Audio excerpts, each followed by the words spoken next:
Hi, thanks so much for joining me. I am Anne-Marie Rose and I'm live. I'm super happy that you are here because today we're talking about something incredibly important, and that is clarifying your brand vision. So this is something I do with each and every one of my consulting clients. I'm a brand strategist, so whenever I'm working with a new consulting client, we in some way, shape, or form always focus even a little bit of time on clarifying their brand vision, because here's why.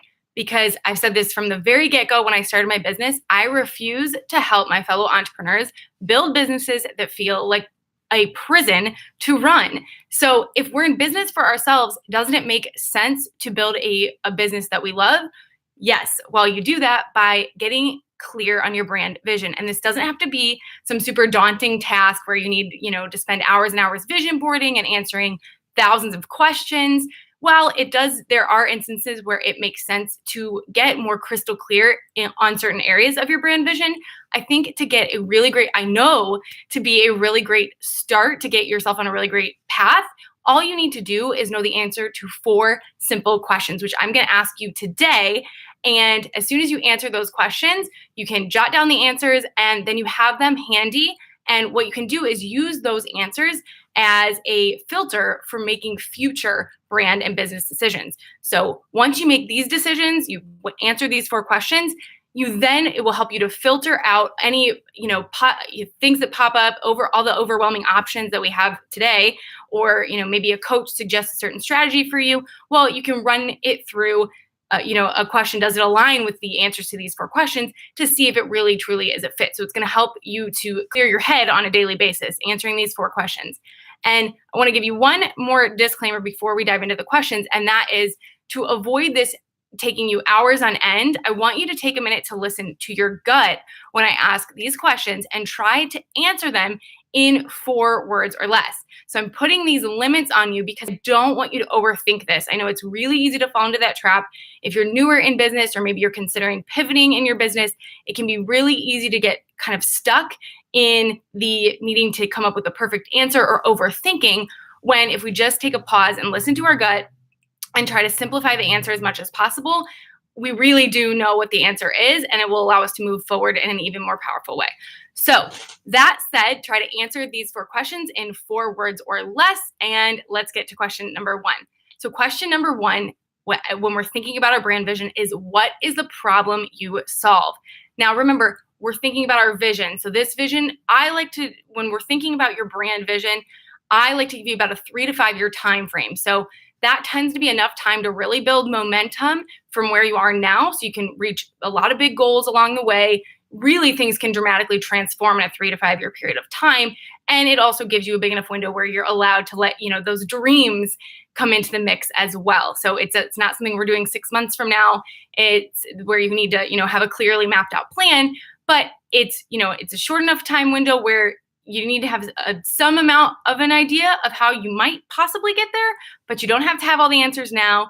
And you certainly don't need to have a clear plan detailed to help you achieve whatever it is that you're looking to achieve in that 3 to 5 year period of time. So what is the problem that you solve? Put yourself in that 3 to 5 years down the road and picture yourself solving problems for people, solving a problem for people. What do you want to be known for? What do you want your brand to be known for? And maybe your brand isn't just you. That's totally good. Maybe you've got an e-commerce business. What do you want your e-commerce business to be the go-to resource for? People who are struggling with what, or people who desire what? What is that problem that you solve for people? Like I said, you can think of this as the desires people have. You can think of this, maybe if you could just consider the solutions that you want to offer, and then you can almost reverse engineer, okay, what's the problem people need to have in order to want that solution? That's another way you can think about it. So for me, I help purpose-driven business owners to clearly communicate their message online and grow a business in a streamlined way that aligns with the vision that they have for their life and their work. But the bottom line of the problem I solve for people is online brand and business overwhelm.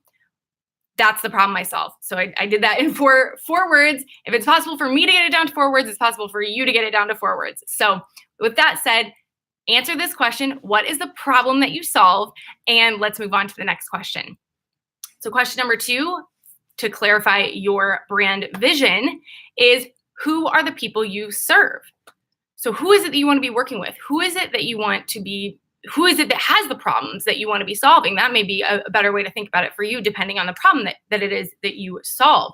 So for me, it's purpose-driven business owners. That's just an easy one.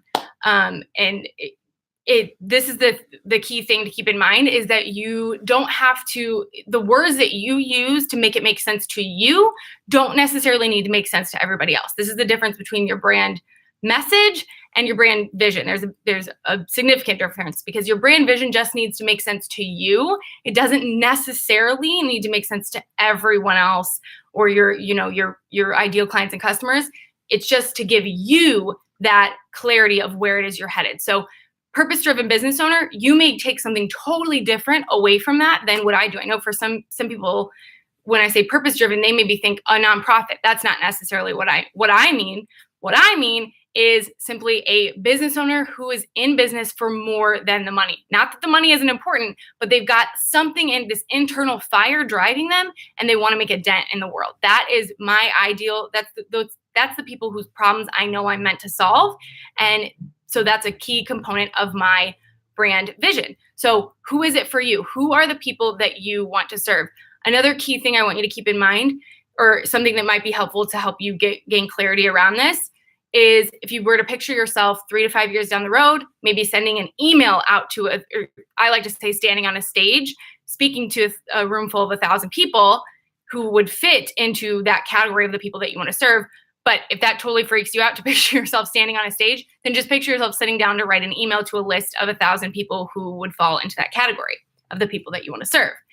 And then imagine yourself, later that same day, talking to a friend saying, oh yeah, I spoke to a room full of blank, or I sat down, I wrote an email to a group of 1,000 blank. It could be busy Christian moms. It could be, like for me, purpose-driven business owners. Purpose-driven business owners, that's my thing. For you, it may be female service-based entrepreneurs. That could be another one. So which just classify it, put a few words around it to give you some amount of clarity, and then let's move on to that third question. So the third question is, how will you deliver your signature solution? So I know this one needs a little bit of a disclaimer or a little bit of a description to help you to understand what I mean by that.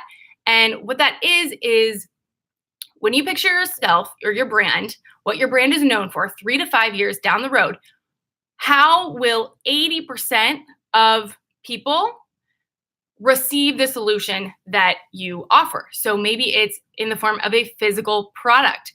Let's just use an example here quickly. That if, let's say you're a health coach and the problem that you're solving is healthy,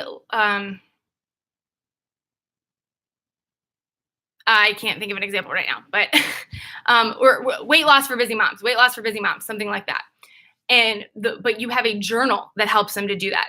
So that would be an example of delivering your solution in the form of a physical product. But for the same example, someone that's helping people weight loss for busy moms, or the problem that you're solving is, weight loss for busy moms, is you could have an online course, or you could offer one-on-one coaching services there, or maybe you put on a series of events throughout the year where you bring a lot of busy moms together, and it's almost a retreat style, and you teach them certain practices that they can take home and implement themselves. There's a lot of ways that you can deliver that solution. For me, at the moment, I deliver my solution, which is, I help purpose-driven business owners to clarify their brand and grow their businesses online. And the problem that I solve is online brand and business overwhelm. The solution, the way I deliver my solution at the moment is primarily through one-on-one consulting experiences. Now, my vision down the road is actually to continue doing a lot of that face-to-face work in the form of workshops and intensive experiences. Of course, I also would like to have some courses in the mix. I actually have a few of those in the works now, and even plan to do some events down the road.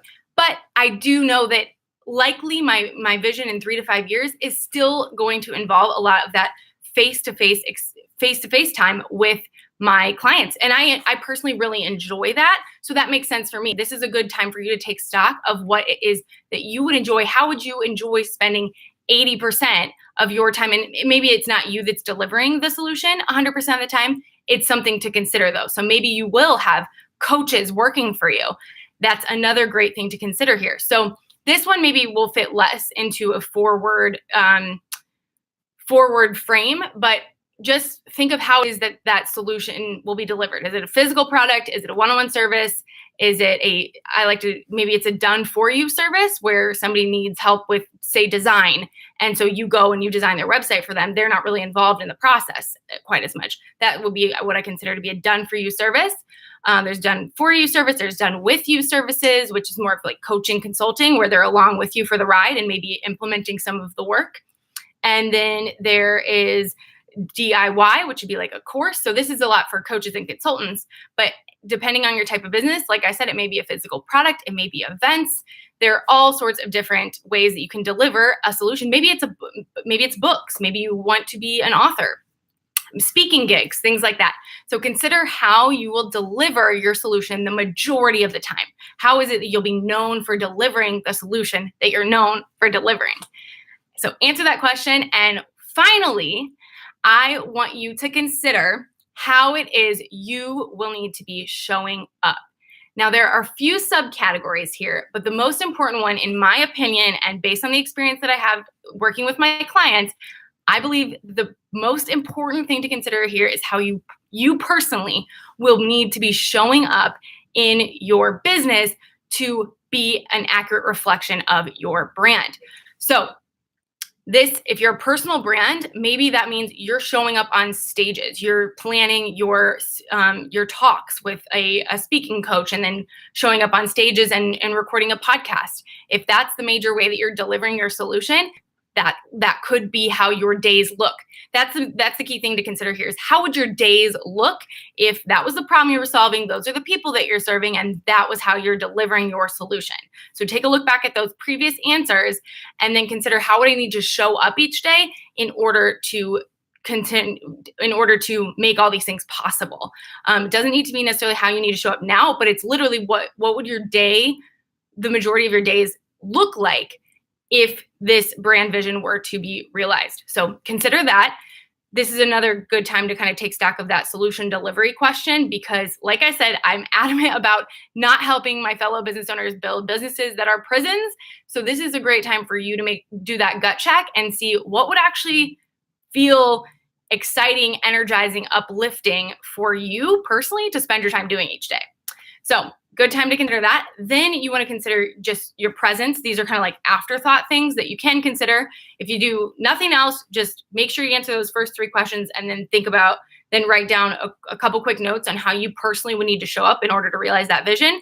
But then if you want to take things a step further, it does make sense to consider your presence, your brand presence. The simplest way to think about this would be your website and social media. Just where else can people engage with your brand without necessarily engaging with you?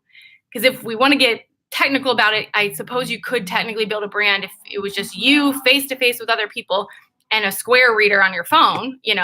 That's the business component. So they could pay you for something. I don't know if it's, one-on-one coaching services. That, I guess, would, if you had a bold enough personality to walk up and share with people what you can do for them, and then they pay you on their Square reader, and then you just keep doing that, you could build a brand with nothing else but you. But ideally, we want to be able to leverage the amazing opportunity that we have online, maybe even offline. Maybe it's a storefront. Where else would your people be able to engage with your brand presence besides just having a face-to-face interaction with you? This, like I said, social media, website, maybe it's particular events that your brand would be sponsoring or something, and you maybe wouldn't be involved. Just like I said, I don't want you to overthink this. Just maybe write down 4 words. So social media, website, events. There you go. That would be 4 words. And then move on to considering people, the people that would need to be involved to realize this brand vision. Again, we don't need to get super detailed, but this is just where we want you to make a distinction when it comes to, do you need a large team, or can you execute this as a solopreneur? Or maybe you need a couple contractors. Maybe you already have that. So a lot of my clients, and myself included, have some contract part-time people on our teams, but maybe to realize that brand vision, you know that you're potentially going to need a few full-time employees, maybe a few additional contractors, maybe a new coach or mentor. Just considering some of the people that you may need to be interacting with in the process of realizing this brand vision. Super important. And then the last thing to consider, and this is the key here, then you consider positioning. So if you notice, we followed kind of a pattern. There was the problem you solve, people you serve, solution delivery, and then showing up. So it was PPSS, and then everything under the last S started with a P. So I don't know if that helps you to remember. Sometimes those starting things with similar letters helps me personally to remember. So the last thing, like I said, is positioning. The thing is, though, is if you search clarifying my brand strategy, if you Google anything around branding, this is where most brand experts start, is with the positioning. Your colors, your pricing, your brand voice, your messaging, all those things, even like the partnerships that it makes sense for you to have, or a media that you want to be getting, that's all positioning. Those are all positioning decisions. And if you haven't made these key decisions beforehand around where it is you want your brand to go, even if you're not, like I said, you don't need to be super specific, but you do need to make some key decisions.